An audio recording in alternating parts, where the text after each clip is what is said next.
দুইজন ছাত্র প্রতিনিধি রয়েছেন যারা একটি নতুন রাজনৈতিক দলের সরাসরি সমর্থক এবং সংগঠক হিসেবেই কাজ করছেন। তাদের পদত্যাগ না হওয়া পর্যন্ত এই আন্দোলন শেষ হবে না, এই ঘোষণা আমি দিয়েছিলাম। আমি আমার সেই ঘোষণাকে পুনর্ব্যক্ত করতে চাই। তাদের পদত্যাগ না হওয়া পর্যন্ত এই আন্দোলন চলমান থাকবে। সরকারকে আগামী 24 ঘন্টা থেকে 48 ঘন্টা পর্যবেক্ষণ করা হবে তারা কি করে। আজকে আমাদের যতটুকুই অর্জন হয়েছে, আমাদের যুদ্ধ কিন্তু শেষ হয়ে যায় না। আমরা আইনের শাসনের প্রতি শ্রদ্ধাশীল। আমরা আশা রাখব যে বর্তমান অন্তর্বর্তীকালীন সরকার আর একদিনও কালক্ষেপণ না করে অবিলম্বে আদালতের রায় বাস্তবায়ন করার মাধ্যমে তাদের আগামী দিনের এজেন্ডা সেটা জনগণের কাছে ফুটিয়ে তুলে ধরবে। আমাদের নির্দেশনা এরকম যে আজকে যেহেতু আমরা রায়টি পেয়েছি, আমরা এটি নিয়ে কাজ চলছে। যদি আবারও টাল বাহানা করে এই সরকার, আবারও কালক্ষেপণ করে, তাহলে কালকে সকালেই আবার আমরা এখানে এসে ঘেরাও দিব। আমাদের এই কর্মসূচিগুলোর ফলে চরম জনভোগ সৃষ্টি হয় এবং জনগণ দুর্ভোগে পড়ে। রাস্তায় ঘন্টার পর ঘন্টা ট্রাফিকে তারা আটকিয়ে থাকে এবং নাগরিক বিভিন্ন সেবা থেকে তারা বঞ্চিত হয়।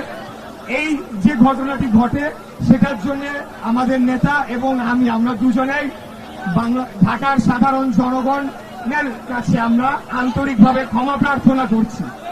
পাশাপাশি এটাও বলে দিতে চাই যে শুরুতেই তো এটা আমাদের পরিকল্পনার অংশ ছিল না। বর্তমান সরকার তারা আমাদেরকে অধিকার বঞ্চিত করতে গিয়ে এমন পর্যায়ে নিয়ে যায় যখন আমরা বাধ্য হয়ে এই ধরনের কর্মসূচিতে আসার জন্য আমরা সিদ্ধান্ত নেই। এখন গতকাল আমি একটা কথা বলেছিলাম, যেটি হচ্ছে যে বর্তমান সরকারের ভেতরে যে দুইজন ছাত্র প্রতিনিধি রয়েছেন যারা একটি নতুন রাজনৈতিক দলের সরাসরি সমর্থক এবং সংগঠক হিসেবেই কাজ করছেন, তাদের পদত্যাগ না হওয়া পর্যন্ত এই আন্দোলন শেষ হবে না, এই ঘোষণা আমি দিয়েছিলাম। আমি আমার সেই ঘোষণাকে পুনর্ব্যক্ত করতে চাই। তাদের পদত্যাগ না হওয়া পর্যন্ত এই আন্দোলন চলমান থাকবে।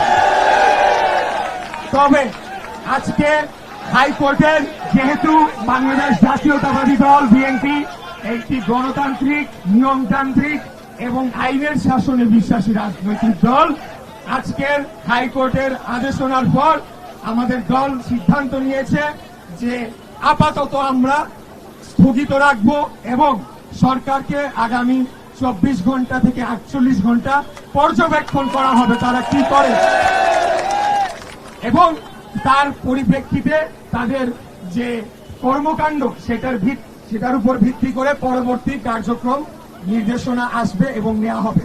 এখন এখানে একটা জিনিস স্পষ্ট বলতে চাই যে রায়ের বিষয়, শপথের বিষয় আলাদা অংশ, আর এটা হয়ে যাওয়া মানে প্রথম যে দাবিটি করেছিলাম যে ছাত্র প্রতিনিধি সহ অন্যান্য প্রতিনিধিদের পদত্যাগ করতে হবে, সেটা কিন্তু পরিবর্তন হবে না।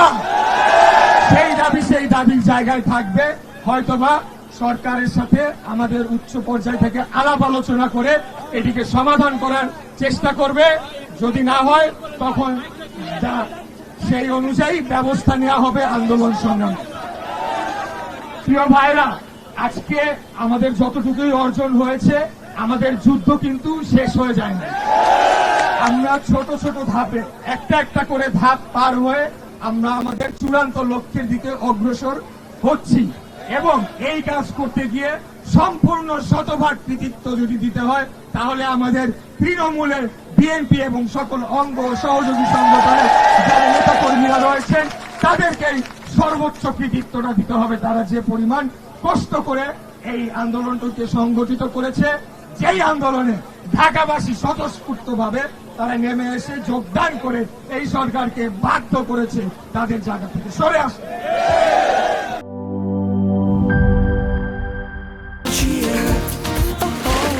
চিল হবে রিফ্রেশিং মুডে। চিয়ার আপ, চলো উড়াই খুশি।